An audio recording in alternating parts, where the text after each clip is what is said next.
Vamos tomar o texto, tema desse acampamento. Romanos 12, 2.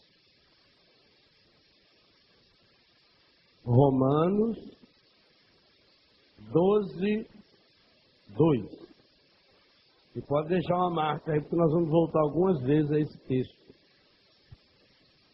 A essa ordem que o Senhor quer nos dar, já está nos dando no Carnaval da Canção Nova neste ano.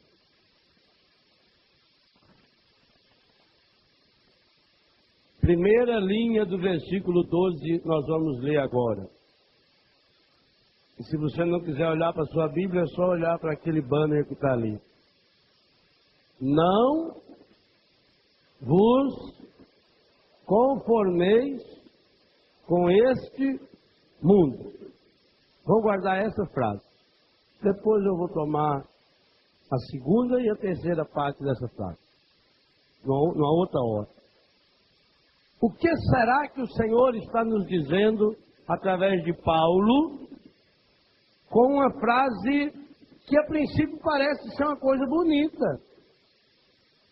Conformar parece ser uma atitude até de fé. Muitas pessoas chegam a pensar que se conformar é ter fé. Olha, aquela senhora perdeu o marido, perdeu o filho no acidente, mas a senhora de muita fé, ela se conformou. A outra está com a criança lá no hospital, criança morre. A comadre dela do grupo de oração vem e fala: a senhora precisa se conformar. Foi a vontade de Deus. E a pessoa fala: é verdade, tem que se conformar. Aquela mãe fica triste, desesperada, porque sua filha de 15 anos de idade aparece grávida. E alguém vai e bate nas costas dela. Ela não é a primeira, não vai ser a última. Precisa se conformar. Marido perdeu o emprego. Estão com a dívida danada para pagar. Mas como você é uma pessoa de muita fé, tem que se conformar. Fazer o quê? E, no entanto, do jeito que está escrito ali, do jeito que está escrito aqui na palavra, é uma ordem absolutamente o contrário. Não vos conformeis com este mundo.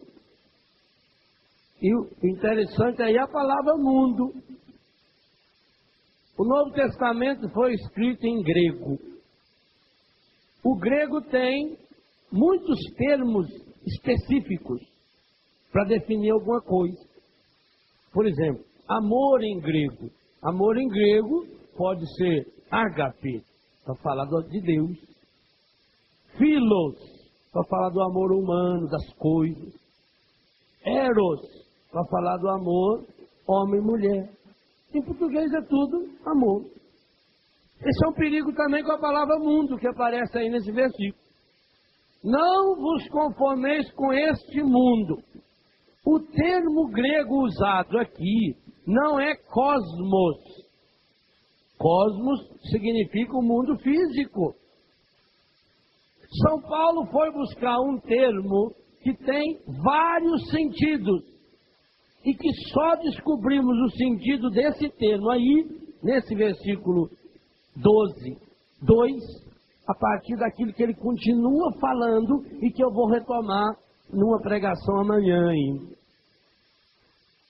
Paulo, ao invés de usar o termo cosmos, que é um termo abrangente, o mundo físico, ele usa uma expressão grega, que em português podia escrever A-E-O-M, aeon.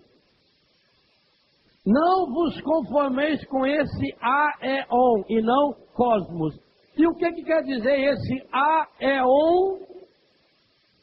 É o conjunto de valores ou falsos valores, costumes, tradições, modismos de uma determinada época. E isso é espetacular.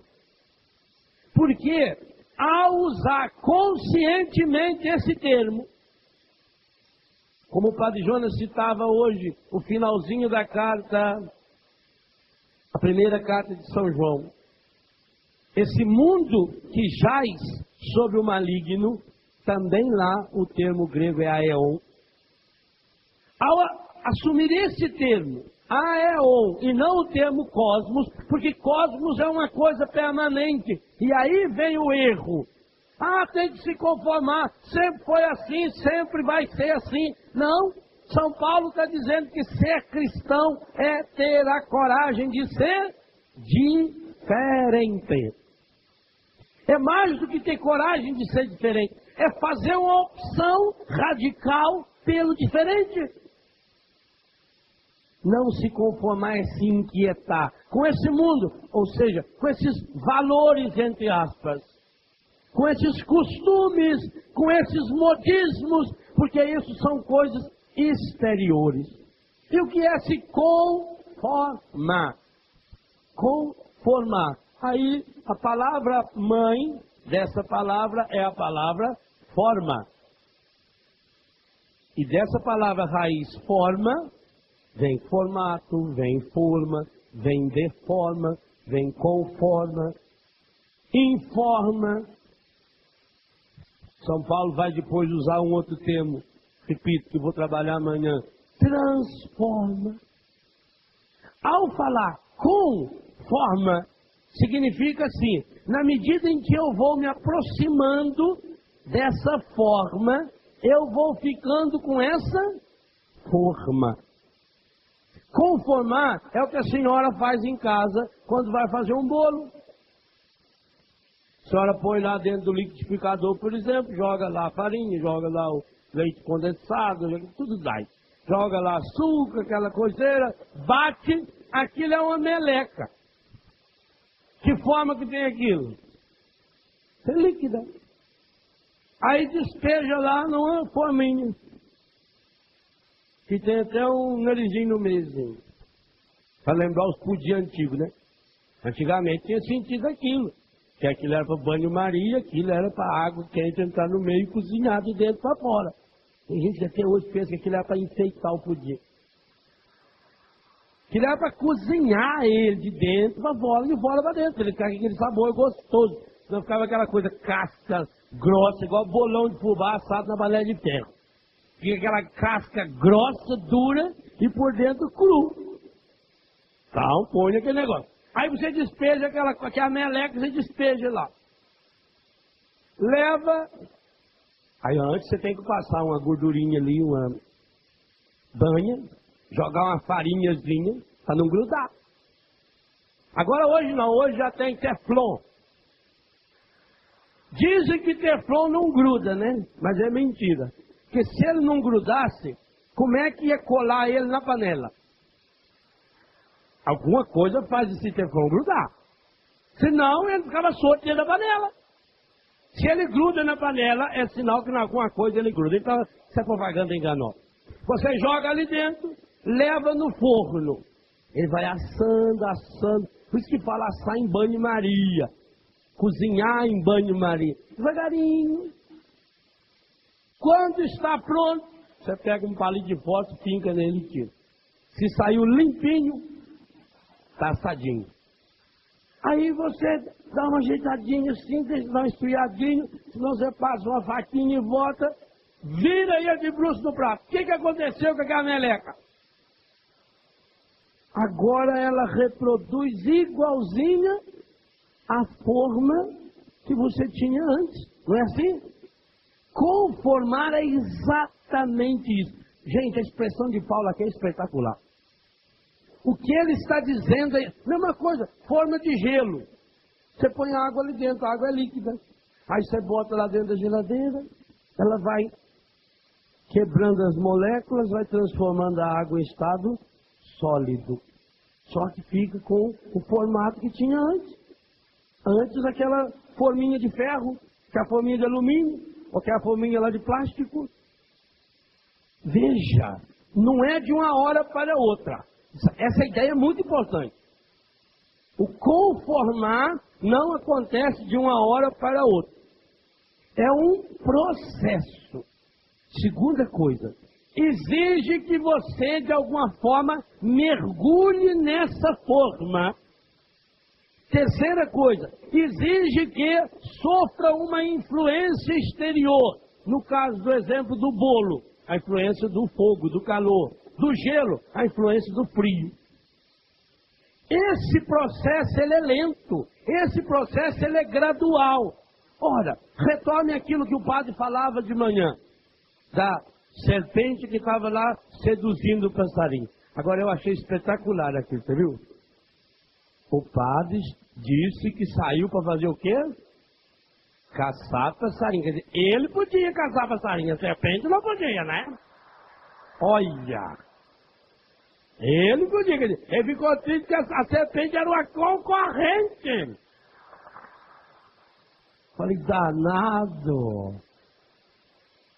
Então retome aquilo que o padre colocava, que a serpente seduz, que o mal seduz. Assim também, este mundo definido, esse aeon, essa era que nós estamos vivendo, essa mentalidade que nós estamos vivendo, ela não entra dentro de nós de uma hora para outra.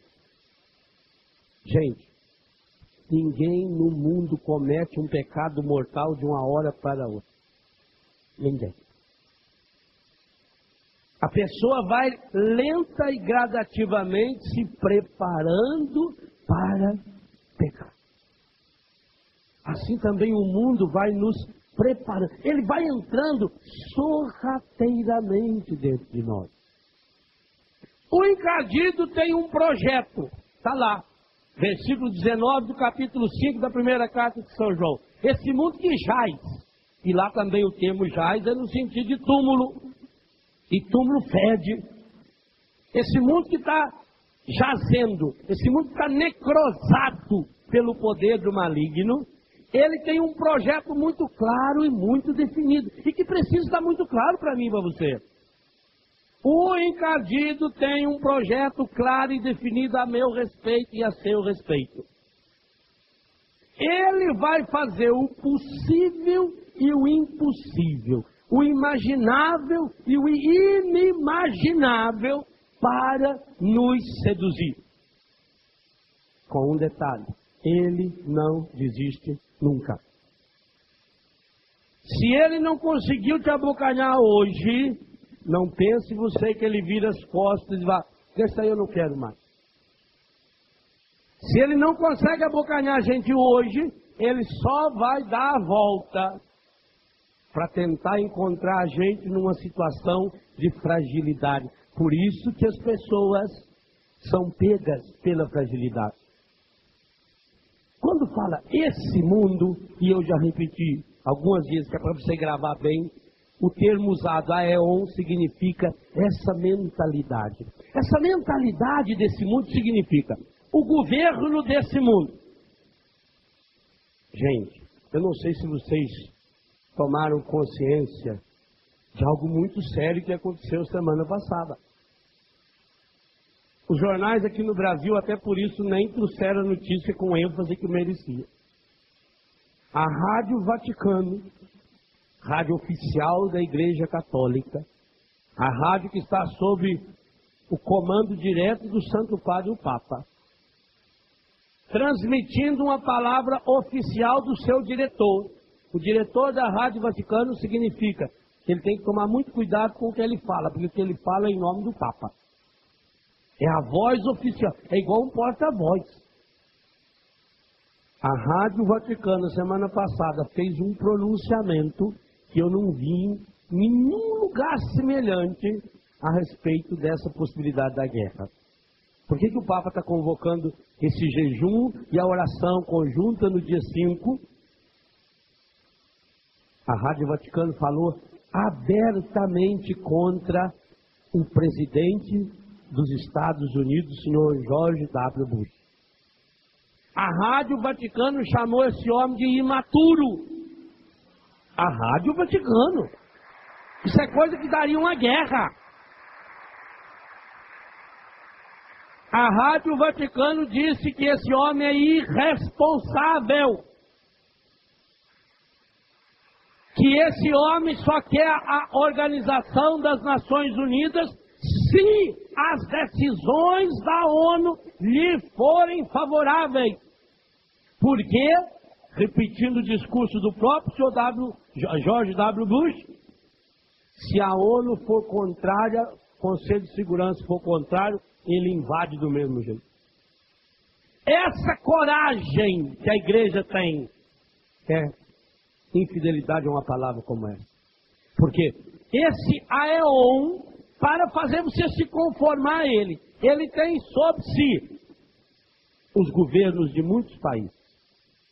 Ele tem sob si a política, a economia, o próprio dinheiro, a cultura, a música, uma filosofia de vida. E eu vou retomar alguns desses aspectos de uma forma mais esmiuçada ao longo do acampamento. A música, a cultura, a moda. Esse aeon significa o modismo, o jeito que cada época da história se veste. Não é cosmo, não é cósmico, é aeon. É esse momento da história. E está embutido nesse termo. Se você pegar um bom dicionário, você vai ver está embutido também nesse termo uma espécie de religião que, usando falsamente o nome de religião, aproveita a fragilidade das pessoas. E eu dei essa volta para afirmar exatamente isso. Essa vontade de seduzir, esse desejo de seduzir, essa obsessão por seduzir o ser humano, faz com que nesse aeon crie-se religiões que, usando o nome de Deus, estão a serviço explícito do demônio. E é o que mais se prolifera. Por que esse aeon precisa ter consigo governos? Porque vem a falsa liberdade. E nós já ouvimos hoje uma definição muito clara de liberdade. A única liberdade que você tem, a única liberdade que eu tenho é para fazer o bem. Quem faz o mal não é livre, quem faz o mal é escravo. Nós nos tornamos, São Pedro afirma isso categoricamente, nós nos tornamos escravos daquilo ou daquele ou daquela a quem nós obedecemos. Obedecer é ouvir. E qual é a tática do encardido para seduzir? Ele reduz. Gente, isso que está no Gênesis é espetacular. Infelizmente nós não encontramos bons livros escritos sobre isso. Mas essa tática que o encardido usou para seduzir a Eva é a que ele usa para seduzir o Léo e para seduzir cada um de nós. Retorno o exemplo da serpente no paraíso. Por que o autor sagrado já usa o termo serpente? O Padre Jonas falou hoje de manhã. Porque a serpente tem, como animal, uma das formas dela seduzir a sua presa é através da hipnose. Ela vai olhando para a presa, ela vai emitindo uma sintonia e aquilo atrai a pessoa pelo olhar. O objeto da sua sedução, um sapo, um rato, essas serpentes rateiras. Lá em casa nós criamos uma lá no cantão de casa, tem uma gordona que está lá, e ela sai na árvore para ver a gente lá, né? Ela olha sempre o ratinho vem caminhando na boca dela. Ela não é aquele ratinho da televisão, não, é aquele ratinho pequenininho. Não vai, meu irmão, não me coloque numa situação difícil. É ratinho, aquele ratazaninho, pequenininho, assim, aquele bichinho, aquele priazinho, que em alguns lugares chama hamster, que tem gente que cria aquilo em casa, que acha tão lindo, gosta de criar rato. É muito fácil você pegar um paió velho e trazer para dentro da sua casa que os ratos se proliferam com uma maravilha. Então, a serpente seduz pelo seu olhar, ou pelo barulhinho que ela faz. Então, seduziu Eva. Qual foi a primeira pergunta que a serpente fez a Eva no paraíso? Gênesis capítulo 3, qual foi? Como começou a conversa da serpente? Lembram-se? É verdade Observe como é que o mundo faz para me seduzir. Ele vem com uma verdade do ponto de vista dele. Tudo é verdade. Se eu isolo o resto da frase, a Bíblia afirma categoricamente que Deus não existe. Você já leu isso na Bíblia? Está escrito na sua Bíblia. Deus não existe, vírgula. Assim diz o insensato. Mas se eu ler sem a vírgula, não é correto? Então eu não posso. A serpente fez isso, ela vem com uma verdade isolada. Aonde estava Eva quando a serpente a tentou? Que lugar? Estava nu? Qual é a coisa que mais tinha no paraíso? O quê? Árvore. Tinha tanta árvore no paraíso. Era um jardim tão grande que, geologicamente falando, tem um absurdo aí. Diz que era tão grande que um único rio fazia nascer 4 rios. Normalmente não é o contrário. Vários rios formam um. Não é assim? O rio maior vai juntando os afluentes até formar um. Ali no Paraíso, para exagerar, para mostrar que era uma imensidão, diz que de um rio formava-se 4. E não era 4 cordinhos, não. Era 4 rios caudalosos, rabudos, imensos, grandes. Quantas árvores então tinha no paraíso? Quantas? Mais ou menos, chuta aí o número. Bilhões, milhões de árvores. Quando a gente vai para o Amazonas, a gente tem uma ideia disso. Você voa de São Paulo a Manaus, dependendo do avião, é 4 horas e 15 de voo. Se for 4 horas e 15, durante 4 horas, voando a 800 km por hora, você olha para baixo e só vê mata. Só vê árvore. Então esse paraíso tinha milhares de árvores. O que a serpente fez com ela? Fez com que Eva não enxergasse mais nenhuma outra árvore. Chegou para ela e disse: é verdade, isolou, que Deus proibiu vocês de comer essa? Percebeu a redução? Fechou.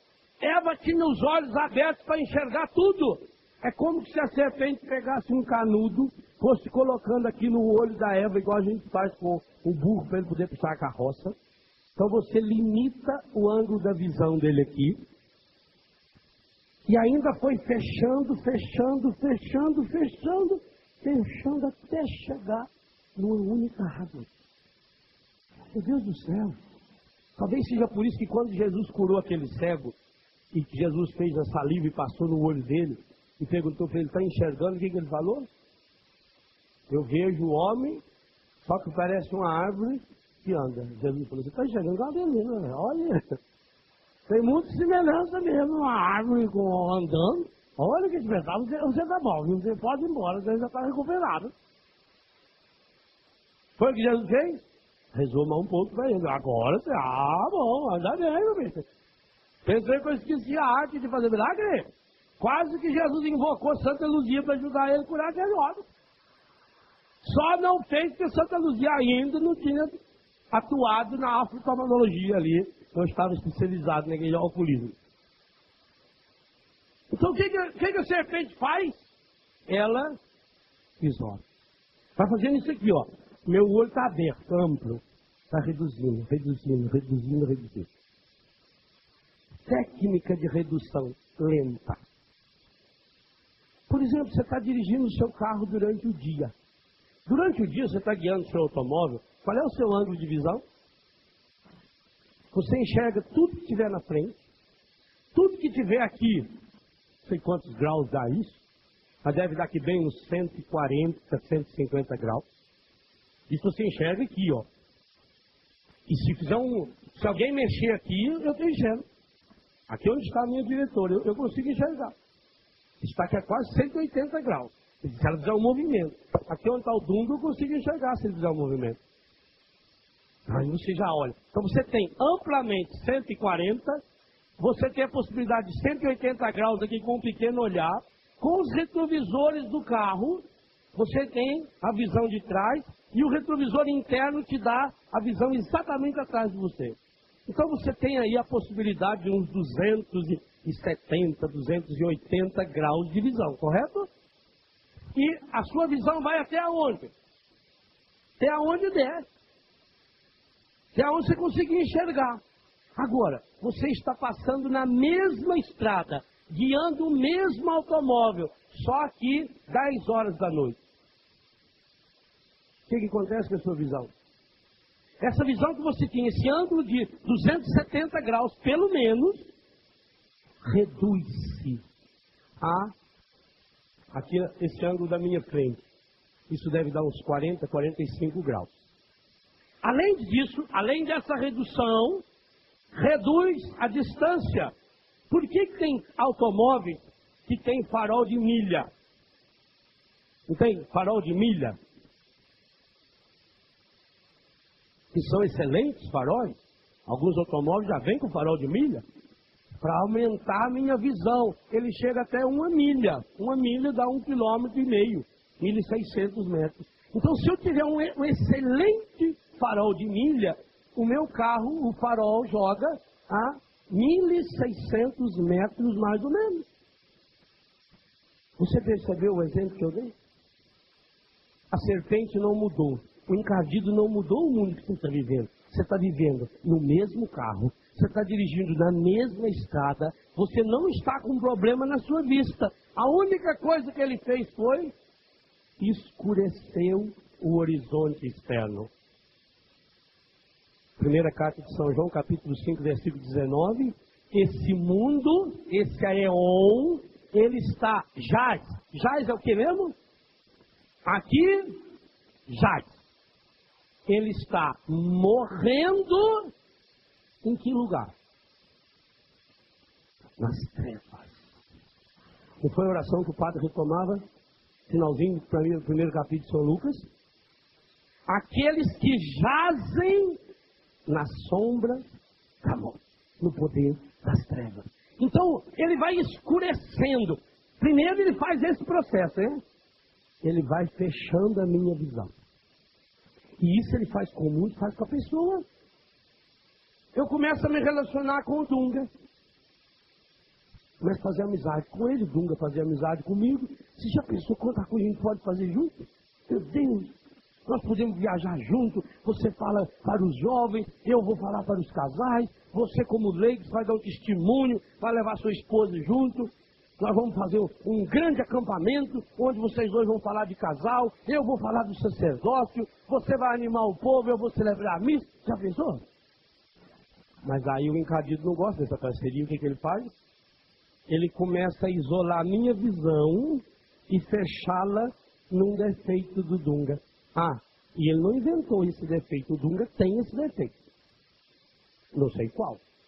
E no Dunga ele faz com o Léo. Ao invés de ele enxergar as possibilidades que o Léo tem, como padre, como pessoa, ele vai reduzindo e o Dunga passa a enxergar agora, com lente de aumento ainda, com farol de milha, o defeito do Léo. E outra coisa, o encardido não inventou o meu defeito para o Dunga. Ele começa dizendo o que para ela? É verdade. Porque se ele inventar um defeito de mim para o Dunga, se ele pôr na cabeça do Dunga um absurdo, olha, não vai com o Léo, porque o Léo vai seduzir a sua mulher. E você nunca vai pôr na cabeça do Dunga. Porque ele já me conhece há muitos anos e sabe o quanto eu respeito. Você não vai botar um... Mas ele vai pegar um defeito que eu tenho. Um defeito do meu temperamento. Não, o Léo muito agitado, fala o que não deve. Ele vai pegar um defeito meu.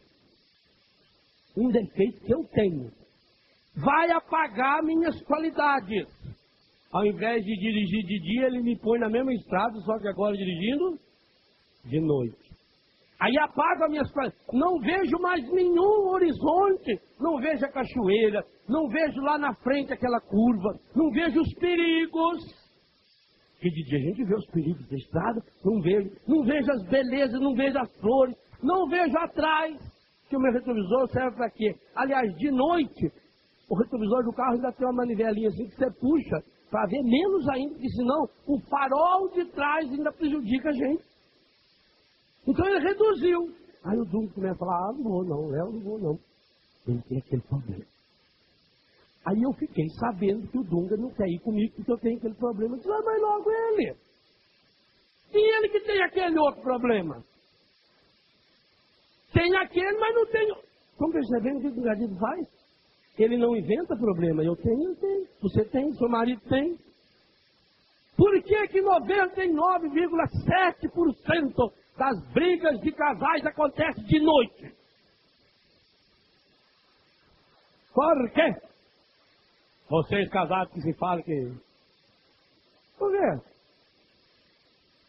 Porque de noite a gente não consegue enxergar mais do que 30% ou 40% da visão. Então ele reduz a minha visão, faz com que eu enxergue. E quando você não enxerga, você entra numa fria. Seu Manuel Joaquim, o suíço, estava à beira da estrada, esperando carona. Quando veio um tempo frio, não pode dizer isso que esse nome. Pode, lá. O senhor Manuel Joaquim, suíço, natural lá. Ele estava na beira da estrada, esperando a carona. Precisava ir para a cidade. Mas não via carona nenhuma. Foi escurecendo. Ele olhava no horizonte, não via nada. De repente, além da escuridão da noite, as nuvens foram se acumulando. Ele foi ficando escuro e começou a chover. Mas era um toró tão violento que ele não enxergava 1 metro acima do na frente do nariz. Apavorado, ele começou a rezar. A Nossa Senhora de Fátima, uma santa de muita devoção na Suíça, pedia a ela que ajudasse, que aparecesse ali na frente dele um automóvel, alguém que pudesse lhe dar uma carona. Foi com emoção quando ele viu que veio se aproximando dele. Ele não conseguia enxergar direito, porque um dos defeitos naturais do ser humano é não ter limpador de para-brisa nos olhos quando chove. Talvez seja para que você, quando chove, não saia na rua. Aliás, foram esses mesmos suíços que inventaram o limpador de para-brisa. A única coisa que o brasileiro fez foi colocar fora do vidro, porque originalmente ele tinha feito do lado de dentro. Então ele ali, de repente ele vê que está chegando perto dele um automóvel. Que ele tomou devagarinho. Ele não deixou nem o carro parar.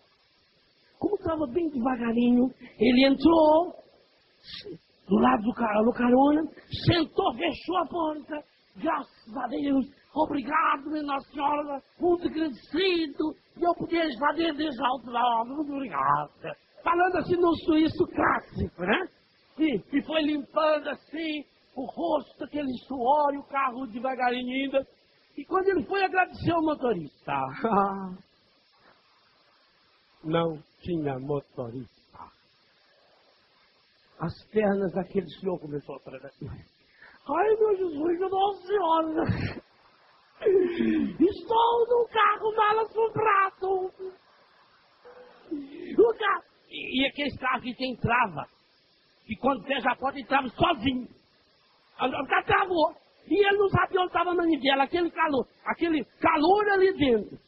Chuva lá fora, escuro. Aquele farolzinho muito fraco. Ele não via nada. E o carrinho de fora. E será que cara não fez automóvel? Queria que me sorrivar. Liberta, mas eu nunca mais falei por que eu podia estar naquele carro. Por que eu podia abrir a porta da estrada. E o carro indo. De repente, aquele soslaio da luz, um relâmpago, ele viu que estava numa descida. E o carro começou a pegar a velocidade. E ele ali tentando frear, não tinha freio. Não era carro de autoescola já tem freio do outro lado também. E ele, ai, para. E o carro vai pegando velocidade. E mais um relâmpago e ele vê uma pirambeira lá embaixo. E ele começa a ficar desesperado. Quem será aquele mau espírito que estava dirigindo aquele automóvel e estava apavorado? Quando ele estava quase que o carro caindo no desfiladeiro, surge do lado de fora do carro uma mão. E aquela mão pega o volante e puxa. E o carro e parou. Parou. Ele abriu aquela porta e saiu chorando e não olhou para trás. Você não situação dessa. Surge do nada uma mão. Não esperou para agradecer. E ele foi feito um doido, correndo naquela tempestade. Quando ele viu uma luz acesa, ele ficou feliz da vida. Aquilo era uma mercearia, um armazenzinho. E ele entrou debaixo da vida. Ele estava muito cansado. Pediu uma água. E limpou e não conta. Eu passei as experiência mais terrível da minha vida. Agora eu acredito em assombração. Existe assombração, porque eu fui vítima. Hoje quase que a assombração me procura pela beira. Eu estava na beira da estrada. Eu estava a esperar o automóvel, o carro rodar. O senhor, ele conta para o dono do bar, o senhor não vai acreditar. Me apareceu um automóvel. Ele estava vagarosamente, e eu pensei que era para mim. Preço não vale o parecido quando não tiver certeza. E eu me adentrei. E pus aquele cinturão. E aquele cinturão depois não se soltava, porque nessa hora nada funciona. O senhor não vai acreditar. O carro estava a andar sozinho. Não havia motorista. Eu vi que esses olhos da terra, o ativado, como é? Quando ele estava ainda a contar aquele episódio, chega no mesmo armazém, dois senhores, sujos de barro, molhado, suado. Um olha para o outro e falou, não era ele! Foi ele que entrou no carro quando nós estávamos empurrando o carro lá atrás. Era ele! O que você pensou que fosse? Não era assombração. O carro estragou. Os dois homens saíram e foram empurrando devagarinho. Como estava chovendo. E por graça de Deus, o próprio motorista correu, entrou a mão e puxou o volante. Às vezes o fenômeno não é aquilo que a gente pensa. Essa é uma tática do encardido. Então, primeiro ele escurece a sua visão. Ele faz com que você não enxergue. Você dá graças a Deus que apareceu ali aquele bendito carro que ia salvar você e quase você morreu naquele carro. E você já pensou que fosse força? Não. Ele reduz. Ele faz com que você torne-se cego e cega para as outras árvores do paraíso. Marido e mulher, quando se deixa iluminar, ao contrário, apagar o facho da sua luz, começa a olhar árvore isolada. Eu não vejo mais as qualidades da pessoa. Eu não vejo mais os valores que a pessoa tem. Eu não vejo mais a luta da pessoa. E com um detalhe impressionante. Jesus é um espetáculo. Quando Jesus disse que à medida que você medir os outros, você vai medir a si mesmo. Ou melhor, quando Jesus disse que à medida que você mede os outros, vai ser usado para medir você, Jesus também estava querendo dizer que a primeira pessoa que vai fazer isso será você mesmo. Quando eu começo a treinar os meus olhos para ver as coisas no outro, logo... Bitola. Sabe o que é bitola? É aquele trilho. Por que que o Brasil, sendo um país continental, não tem praticamente rede ferroviária? Olha o que a bitola faz. Você vai na Europa, você atravessa a Europa inteira, você vai de Lisboa a Moscou, vai de trem. E trens que andam numa velocidade fabulosa. Por que que no Brasil não temos? Porque foram comprados há muitos e muitos anos atrás, as bitolas que eles não usavam mais lá, ofereceram para nós lá nos Estados Unidos. oferecer ao governo. Como o Brasil emprestava dinheiro, uma parte do dinheiro que emprestava vinha em máquinas, em trilhos, e vieram aquelas bitolas menores. Toda bitola dos trens brasileiros são mais estreitas. Sendo mais estreita, o trem tem que ser menor. Tem que andar numa velocidade menor. É questão de eixo. E hoje nós temos um problema sério das rodovias, problema sério dos transportes, problema sério do transporte aéreo, porque a bitola usada na nossa rede ferroviária é ultrapassada. O encardido vai fazendo isso. Então ele bitola. O que é uma pessoa bitolada? É uma pessoa que não consegue sair. A pessoa põe uma coisa na cabeça e não tem quem tira.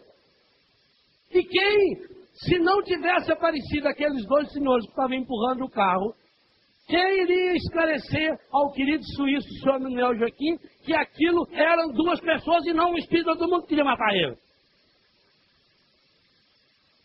O encardido então faz isso, ele bitola o seu olhar. Ele faz você enxergar. Repito, ele começa com uma pergunta. É verdade? O portuguesinho suíço não inventou. Ele não mentiu. Não era mentira, era verdade. Mas era verdade que ele estava se experimentando naquele momento. É verdade que vocês estão proibidos de comer essa fruta? Veja o que o encardido faz no namoro.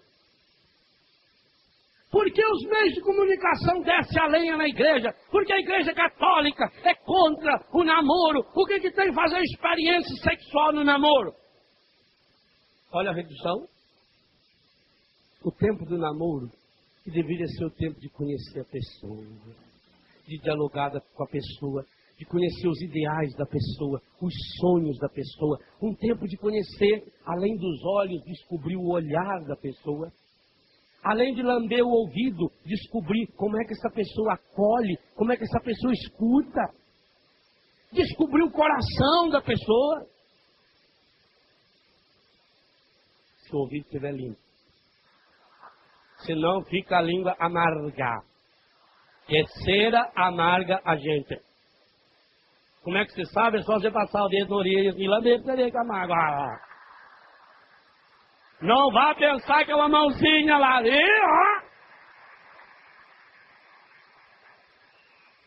A maior sabedoria da vida é você aprender com o erro dos outros. Você não precisa dar um tiro no ouvido para saber que mata. Aprenda com os erros dos outros. Saboreie até. É graça quando se transforma em graça para si.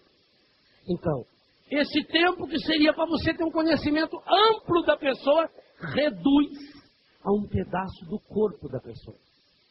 Não, porque se não se conhece sexualmente, como é que vai viver a vida inteira? Olha, então por que o homem não vai viver com a prostituta que ele conheceu fisicamente durante tanto tempo? Você quer cair na baixaria do mundo? Então tem muita gente que estaria casada aí com vaca, com cabrito, com cachorro. Que conhece na carne. Por que não casa?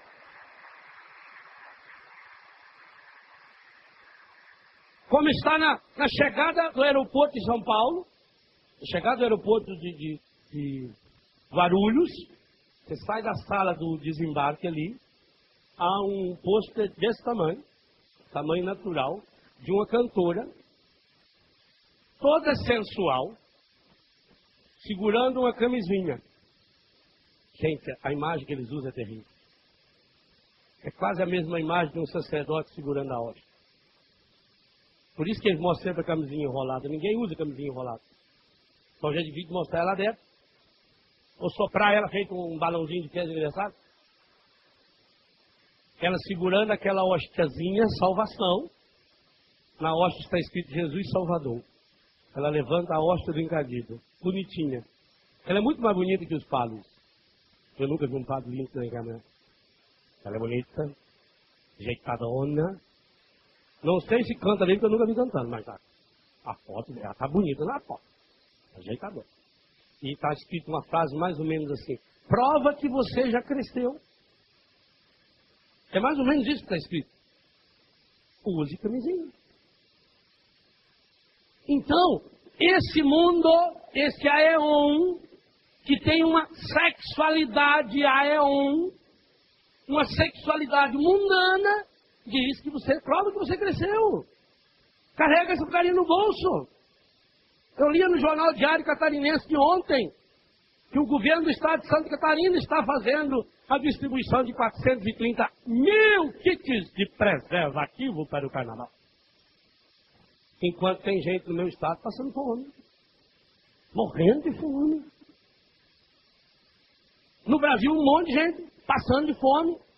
E se no meu estado, que é um dos menores da federação, o governo oferece 430 mil kits, cada kit contém 3 camisinhas. Só aí dá 1.200.000 e tantas mil para 3, 4 dias. Pensa bem que é isso. Mas enquanto, gente, o governo de Santa Catarina, de São Paulo, federal, está preparando kit de preservativo com 3 camisinhas para oferecer aos jovens, aqui nós temos uma equipe que está preparando kit com a Eucaristia para nos oferecer. Escolha.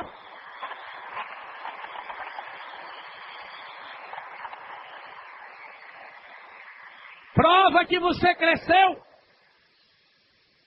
Talvez os ministros da Eucaristia pudessem olhar no seu olho e dizer isso para você na missa hoje. Prova que você cresceu. Tenha coragem de deixar Jesus Cristo se dissolver, se derreter no seu corpo. O seu problema está no corpo, pois tem o corpo do Cristo para vir no nosso corpo.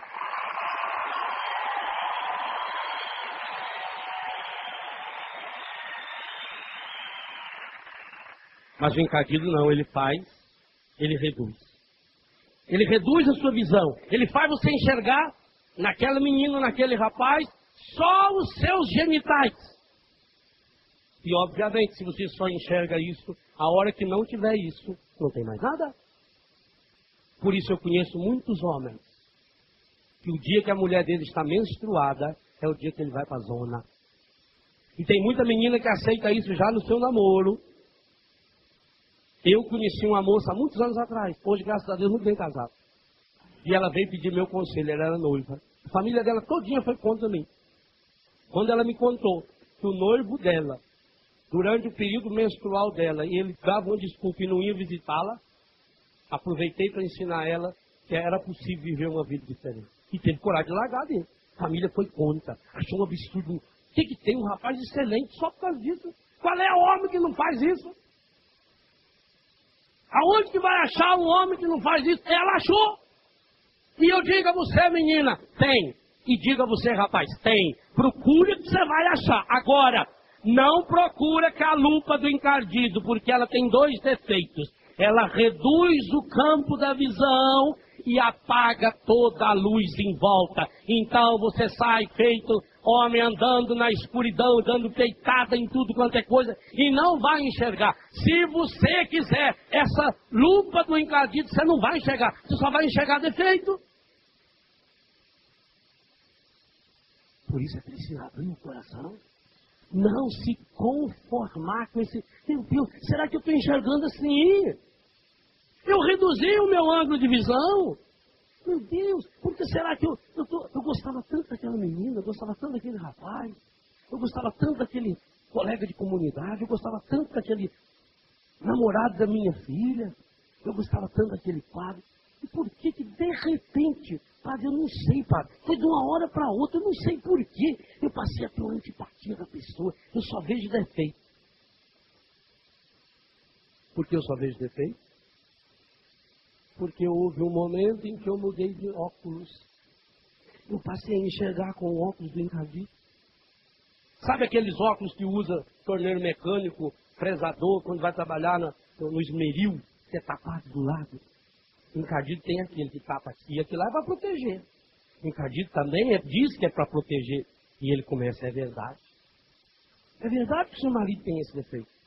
É verdade que já tiveram muitos homens e muitas mulheres que acabaram se prostituindo. É verdade que tem muito padre, muita freira que não consegue viver a castidade. Mas digo a você, sofre muito. Sofre muito. Quando não... Eu posso hoje afirmar a você o seguinte, sofre-se muito mais quando não se consegue viver do que quando vive. O marido também. Sofre-se muito mais um marido e uma mulher que não consegue viver a castidade conjugal do que aquele que consegue viver. Porque aquele que consegue viver fez uma opção por um. E quando se fez uma opção por um, acabou. Aquele que não consegue viver, ele vai ter que fazer opção cada dia por um diferente. Ele tem que renunciar a uma porção. Sofre muito mais quando se mergulha nesse pecado. Mas não se conformar com o mundo eu não posso. Eu vou voltar nesse tema porque o texto volta. E eu vou me fixar nesse texto até o final do acampamento. Eu estou procurando aqui na Canção Nova ser muito obediente aos temas que eles apresentam. Porque eu acho que quando Deus inspira o Padre Jonas, que esse tema para esse evento, nós precisamos pedir ao Espírito Santo que nos deixe ir a fundo e que a gente não seja obstáculo, mesmo que se torne repetitivo. Mas pensa que aí está uma iluminação de Deus, que é para abrir os nossos horizontes. Senão nós vamos nessa do encardido. O encardido faz você estar sempre atrás de novidade. Eu quero coisa nova, eu quero novidade. Não, está na hora de profundidade, não de novidade. Está na hora de cavucar fundo. E não de alargar só os horizontes. Chega desse cristão de superfície. Esse é do oba-oba. Se nós nos deixamos conduzir por ele, ele vai reduzindo o nosso campo de visão. Então, por que eu não me dou mais bem com aquela pessoa? Será que a pessoa mudou? Como é que uma pessoa muda de uma hora para outra? Ninguém muda de uma hora para outra. O que aconteceu? Eu mudei a minha lente. Eu estou enxergando agora a pessoa com a lente da sedução do encardido. Perceba uma coisa, e pelo amor de Deus, de uma vez para sempre, se convença de uma coisa que eu já falei aqui, falo em todo lugar, quando prego sobre esse tema. O pecado de Adão e Eva não tem nada, absolutamente nada a ver com sexo.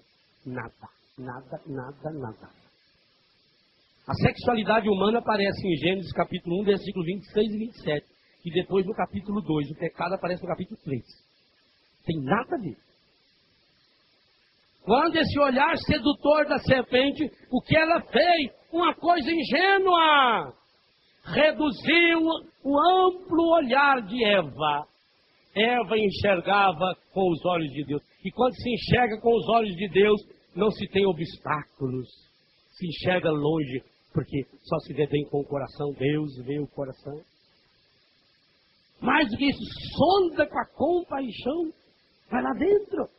Quando Deus olha para o Padre Léo, para o pecado do Padre Léo, ou do Dunga, naquele exemplo que eu dava antes, ele não olha para xingar o Dunga, para xingar o Padre Léo. Ele olha, sonda com compaixão. Sonda vai lá dentro. O que é uma sonda? É uma pecinha que vai lá dentro.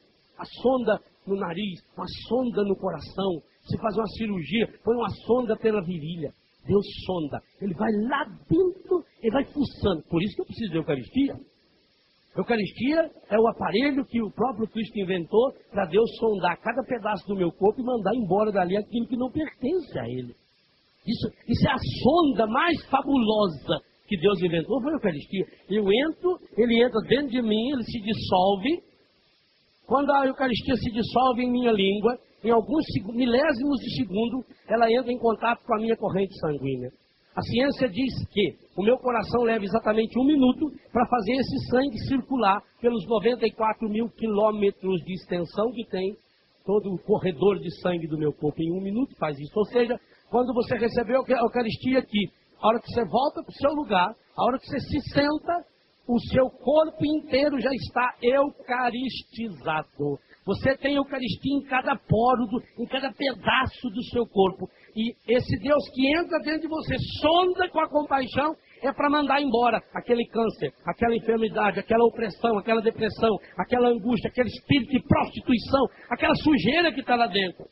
Mas se você não abre o coração para sair, não tem como sair.